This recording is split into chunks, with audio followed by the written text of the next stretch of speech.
স্বৈরাচার পতন আন্দোলনে নিহত সকল ছাত্র জনতার রুহের মাগফিরাত কামনা করছি। যারা অসুস্থ আছেন তাদের দ্রুত সুস্থতা কামনা করছি এবং অসুস্থদের আরোগ্যের জন্য সরকারকে অনুরোধ করব পর্যাপ্ত ব্যবস্থা নেওয়ার জন্য।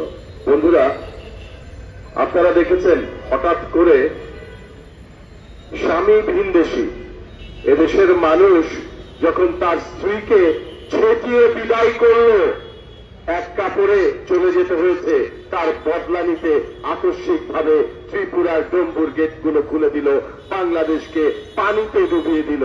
গতকাল ফারাক্কার 109টি গেট খুলে দিয়েছে। আমরা বরাবর বলে এসেছি 12 দলীয় জোট নির্বাচনের পর থেকে সর্বপ্রথম ভারত বর্জন, ভারতীয় পণ্য বর্জন, ভারতীয় পণ্য বিক্রয় বন্ধ করার জন্য বাংলাদেশের এক প্রান্ত থেকে আরেক প্রান্ত পর্যন্ত চষে বেরিয়েছি। আমরা বলেছি ভারত কখনো আমাদের বন্দী হতে পারে না। শেখ হাসিনা স্বৈরাচার ছিল, ভারতের দোসর একটি তাবেদার সরকার দিয়ে তারা বাংলাদেশকে শোষণ করছিল। এই মোদী হিন্দুত্ববাদী সরকার শেখ হাসিনার পতনের পর তাদের ক্ষোভ, দুঃখ, রাগের বহিঃপ্রকাশ আজকে বাংলাদেশকে পানিতে ডুবিয়ে মারছে। কিন্তু আপনারা দেখেছেন এই জাগ্রত বাংলাদেশ, নতুন বাংলাদেশ কিভাবে এই বানবাসীর পাশে দাঁড়িয়েছে। একদিনে 2 কোটি টাকা টিএসসিতে টাকা উঠেছে এবং ত্রাণ রাখার জায়গা নেই। বাংলাদেশের মানুষ সকলেই বন্যার্তদের পাশে এসে দাঁড়িয়েছে। আমি সকলকে বলবো, এই মুহূর্তে বন্যার পরে পুনর্বাসনটা ভুলে যাবেন না, সেই ব্যাপারেও আমাদেরকে সজাগ থাকতে হবে। একটি কঠিন কাজ, পানিবাহিত রোগ থেকে শুরু করে মানুষকে পুনর্বাসন করার জন্য বাংলাদেশের সকল দেশপ্রেমিক জনগণকে আমি এই বানবাসী মানুষের পাশে থাকার আহ্বান করব। বন্ধুরা, আপনারা খেয়াল করেছেন একটি গণ অভ্যুত্থান, একটি বিপ্লবের মাধ্যমে 15 বছরের একটি স্বৈর শাসনের পতন হয়েছে। আমরা আজকে মুক্ত বাতাসে এই প্রেস ক্লাবে এই সরকারের পতনের পর প্রথম সমাবেশ করছি। ভারতীয় পণ্য বর্জনের যে ডাক দিয়েছিলাম সে ব্যাপারে আমরা একটি মিছিল করব। আমি সকলকে বলতে চাই, আজকে সারা বাংলাদেশে লক্ষ্য করে দেখেন, প্রতিটা বিশ্ববিদ্যালয়, কলেজে ভারতীয় পণ্য বর্জন, ভারতীয় আগ্রাসনের বিরুদ্ধে মিছিল হচ্ছে। দেশের জনগণ আজকে জাগ্রত হয়েছে। আসুন আমরা এই জায়গাটাকে ধরে রেখে ভারতকে বর্জন করি, ভারতকে না বলি।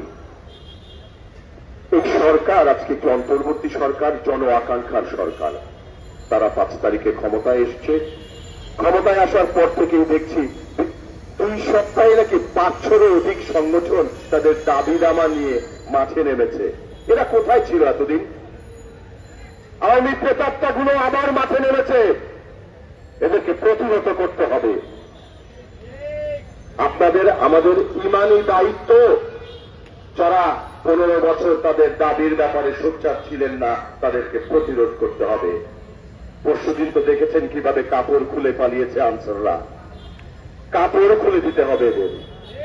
বাংলাদেশে আওয়ামী প্রেতাত্মা থাকবে না, আওয়ামী লীগ তো নাই। এদের স্থান এই বাংলার মাটিতে হবে না ইনশাল্লাহ। আমি এই অন্তর্বর্তী সরকারকে বলবো, আপনারা আরো কঠোর হন, আপনাদেরকে আরো কঠোর হতে হবে। এই 2-4টি গ্রেফতার করলে হবে না।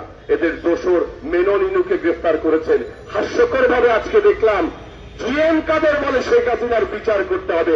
আরে তোর বিচার তো বাংলাদেশে এর আগে হইতে হবে। জিএম কাদের সহ জাতীয় পার্টির যারা সহযোগী ছিল তাদেরকে এই বাংলার বিচার করতে হবে। আমরা আমাদের হাতে ছেড়ে দেন, কিছুটা আপ্যায়ন করি। এদের বিচার না করলে ভবিষ্যতে কেউ শিখবে না। এই বেইমানি, এই দেশের সাথে বেইমানি, দেশ বিক্রি, এগুলো চলতেই থাকবে। আজকে নতুন বাংলাদেশ বিনির্মাণের স্বপ্নে আমরা এগিয়ে যাচ্ছি। আমি দেশপ্রেমিক সেনাবাহিনীকে বলবো, আপনারা কঠোর হন। এই পুলিশ বাহিনীর যারা আজকে কাজে যোগদান দিয়েছেন তাদেরকে সাধুবাদ জানাই। যারা যোগদান দেননি তাদেরকে বরখাস্ত করতে হবে। এখন বলে ট্রমায় ছিল তারা। আমার ভাইদের যখন, আমার ছেলেকে, আমার মেয়েকে, আমার শ্রমিক ভাইদেরকে যখন পাখির মতো গুলি করেছে এই পুলিশরা, তখন তাদের ট্রমা করেছিল। সুতরাং ৯-৬ বুঝি না, এই আওয়ামী প্রেতাত্মা যারা প্রশাসনে আছে, বিভিন্ন বাহিনীতে আছে, তাদের বিচারের আওতায় আনতে হবে। বাংলার জনগণের বিচার এই মাটিতেই দেখতে চায়। অন্তর্বর্তী সরকারকে বলবো, চমৎকার ভাষণ দিয়েছেন ডক্টর মোহাম্মদ ইউনূস। আমাদের প্রত্যাশা এই 15 বছরে যে সমস্ত প্রতিষ্ঠান সমগ্র বাংলাদেশটাকে ধ্বংস করে দিয়ে গিয়েছিল শেখ হাসিনা এবং তার দোসরেরা, আপনারা কতটুকু পারবেন, কি কি পারবেন, সেই ব্যাপারে একটি রোড ম্যাপ প্রকাশ করতে হবে। একটি যৌক্তিক সময়ে একটি রাজনৈতিক সরকারের কাছে বাংলাদেশের ক্ষমতা হস্তান্তরের জন্য সর্বপ্রথম নির্বাচন কমিশন সহ যেই সমস্ত আপনাদের সংস্কার প্রয়োজন হয়, আমরা আপনাদের পাশে আছি, আপনাদের সহযোগিতা করব। কিন্তু একটি অরাজনৈতিক সরকার বেশি দিন ক্ষমতায় থাকা উচিত নয়। আপনারা আপনাদের কার্যক্রম চালিয়ে যান। বাংলাদেশের জনগণ 12 দলীয় জোট আপনাদের পক্ষেই আছে।